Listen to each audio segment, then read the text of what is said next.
Good afternoon. Welcome back. It is Monday, September 11th, 2023.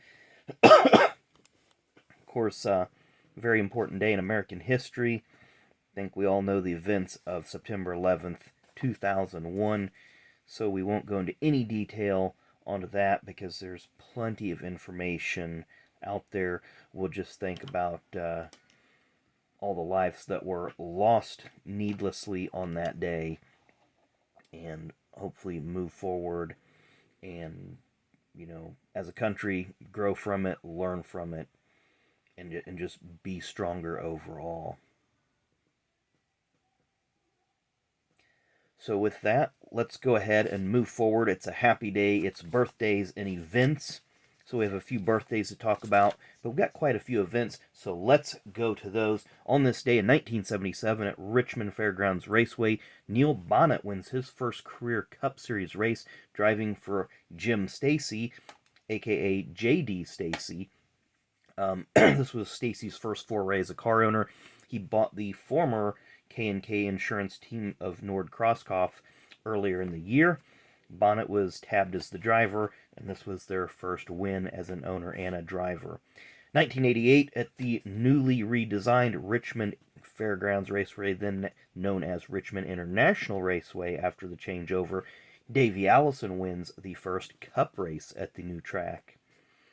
1994 at Road America in the kart IndyCar Series, Jacques Villeneuve wins his first career race. Of course, this is the nephew of Jacques Villeneuve, so there's two Jacques Villeneuves that both got their first career win at Road America. I think that's incredibly hysterical. But Jacques, of course, would go on to be an IndyCar champion and a Formula One champion and make sporadic NASCAR starts. 1999, speaking of champions, Tony Stewart wins his first career Cup race at Richmond International Raceway. Of course, he'd go on to be a three-time Cup champion. 2004, kind of a historic race when you think about it in the big scheme of things. Jeremy Mayfield wins at Richmond. Not really the big story. The big story, this is the final NASCAR Cup Series race that's ran before first time they ever reset the points for a championship.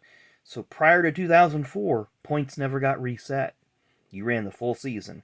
So this was the final race of what you could call a traditional schedule before the last 10 races of 2004, the points were reset. And on this date last year at Kansas, Bubba Wallace gets the win for 2311, driving the 45 car, which was just the 23 car renumbered as the 45 for the Owners' Championship. So anyway, off to a few birthdays here. We're going to start off with a birthday that I should know the year, but I don't. Friend of the channel and host of the Scene Vault podcast, Mr. Rick Houston. So happy birthday, Rick. Don't know if you're going to see this video or not, but I'll send you some messages on social media and hope you enjoy your day. Another birthday, born on this day in 2000, current IndyCar driver Rinus Veekay. Born on this day, born on this day in 1949, passing away sadly in 2021. Former sports car driver, IndyCar driver, part-time NASCAR driver. He'd drive anything he could get into.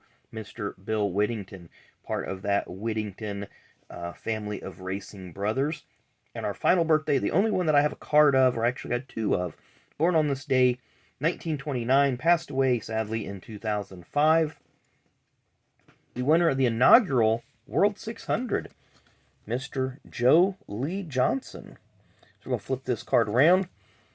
There you see the birth date. Children. Cup Series stats. Only one win in 49 starts. That's better than most. There he is, winner of the inaugural 600. And then we have a look at, not sure if that's the car, but one of the cars that he ran in his career. And that looks like it's at Daytona. In the background, you can see the Pure Oil sign that's been replaced several times by different oil companies, 76, Sunoco, and etc. And there's some information about Mr. Johnson. So anyway, not a lot of cards today. like we say, that happens, but we did have a ton of events, so hopefully that made up for that part of the video. So anyway, thanks again for watching. Really, really do appreciate it. Enjoy the rest of your Monday, and we will see you tomorrow.